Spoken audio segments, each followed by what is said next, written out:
নজর রাখবো পরের খবরে। যাত্রীবাহী বিমানে নয়, ভারতীয়রা ফিরছেন সামরিক কার্গো বিমানে। সামরিক কার্গো বিমানে ভারতীয়দের ফেরানো হচ্ছে আমেরিকা থেকে। বৈধ অভিবাসী না হওয়ায় ফেরানো হচ্ছে 205 জন ভারতীয়কে।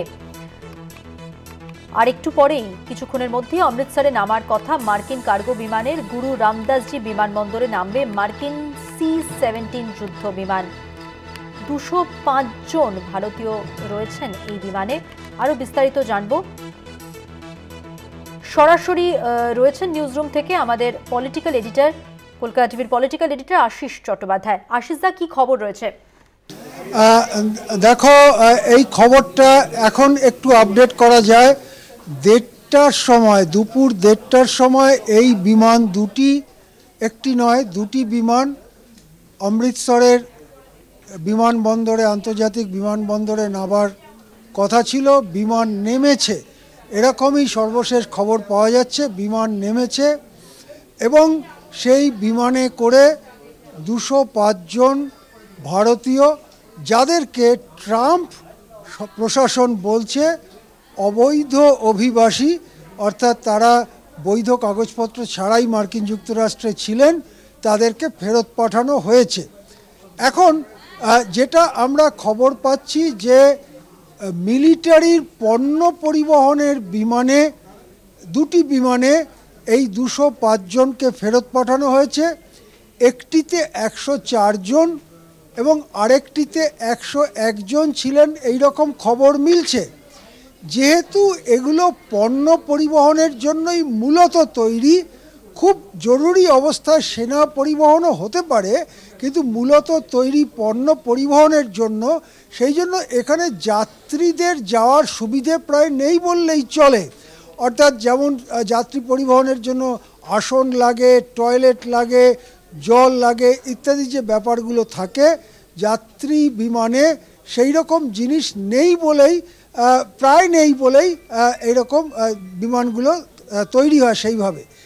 এই ধরনের বিমানেই একেবারে গরু ছাগলের মতো মানুষ তোলার জন্য মেক্সিকো তীব্র প্রতিবাদ জানিয়েছিল এবং মেক্সিকো সেই বিমানকে তাদের নিজেদের জায়গায় নামাতে অস্বীকার করেছিল এবং সেই কারণে মেক্সিকোতে বিমান পাঠানো একদিন দুদিন পিছিয়ে যায়। তারপরে মেক্সিকোর সঙ্গে আলোচনা করে মেক্সিকোর শর্ত মতো মানবিকভাবে মেক্সিকোর লোকেদের মেক্সিকোতে ফেরানো হয়েছে। এখানেই প্রশ্ন উঠছে যে ভারতীয় সরকারের সঙ্গে, ভারত সরকারের সঙ্গে মার্কিন প্রশাসনের কি কোনো কথা হয়েছে? ভারত সরকার কি রাজি এই যে কার্গো এয়ারক্রাফটে, মালবাহী এয়ারক্রাফটে গরু ছাগলের মতো ঠেসে কতগুলো মানুষকে ফেরানো হলো, 16-17 ঘন্টার জার্নি, এতে কি ভারত সরকার রাজি? এতে কি ভারত সরকার অরাজি? যদি অরাজি হতো তাহলে তো ভারত সরকারের কেউ কোনো একটু কথা বলতেন যে আমরা একটু বিরক্ত, এভাবে করা উচিত না। অন্তত এইটুকু, যেটাকে অনেক সময় বলা হয় লিপ সার্ভিস, মুখে সার্ভিস দেওয়া, সেই মুখের কথাতেও তো একটু বলতে পারতেন। সেরকম কোনো কথা ভারত সরকারের থেকে শোনা যায়নি। দেখে যেন মনে হচ্ছে মেক্সিকোর মতো দেশ, যারা আর্থিকভাবে, ভৌগোলিকভাবে, জনসংখ্যার দিক থেকে, সব দিক থেকেই ভারতের থেকে অনেক ছোট, তারাও অন্যায়ের বিরুদ্ধে মাথা উঁচু করে মার্কিন যুক্তরাষ্ট্রের সামনে দাঁড়াতে পারে। কিন্তু প্রধানমন্ত্রী নরেন্দ্র মোদী এবং ভারত সরকার টু শব্দটি করতে সাহস পায় না ট্রাম্প প্রশাসন এবং মার্কিন যুক্তরাষ্ট্রের বিরুদ্ধে। অমৃতসরে নামানো হচ্ছে, তার মানে কি সব পাঞ্জাবের লোক? আমার কাছে একটি বিমানের তথ্য রয়েছে, যে বিমানটি একটি C-17 বিমান, মিলিটারি পণ্যবাহী বিমান, তাতে 104 জন যাত্রী রয়েছেন।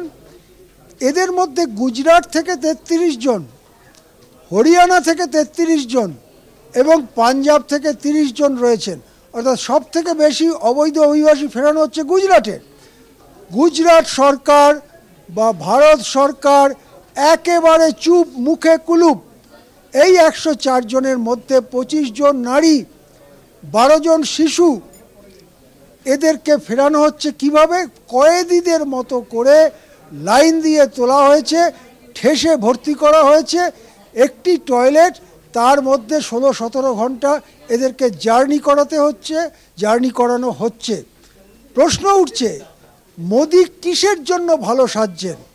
মোদি 3-4 দিন আগে মার্কিন যুক্তরাষ্ট্রের থেকে এদেশে আমদানি হয় এরকম 20টি পণ্যের ওপরে শুল্ক প্রত্যাহার করেছেন। মোদি কি চাইছেন?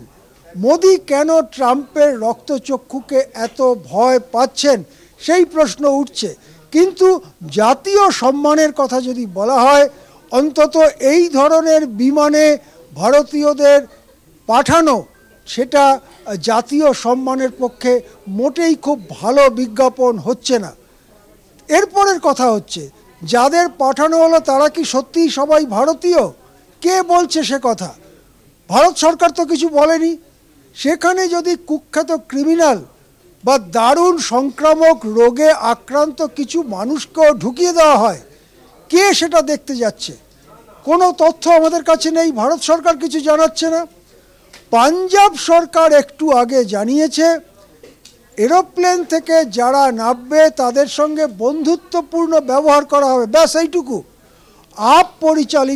আম আদমি পার্টি পরিচালিত পাঞ্জাবের রাজ্য সরকার জানিয়েছে যারা ওই পণ্যবাহী বিমান থেকে নামবেন, অবৈধ অভিবাসীর তকমা পাওয়া সেই সব লোকেরা ভারতীয় কি অভারতীয় কেউ জানে না, তাদের সঙ্গে বন্ধুত্বপূর্ণভাবে তাদেরকে একদমই আশিস দা, অর্থাৎ এখানে অনেকগুলো প্রশ্ন উঠছে। আপাতত ধন্যবাদ আপনাকে। কথা বললাম আমাদের পলিটিক্যাল এডিটর আশিস চট্টোপাধ্যায়ের সঙ্গে।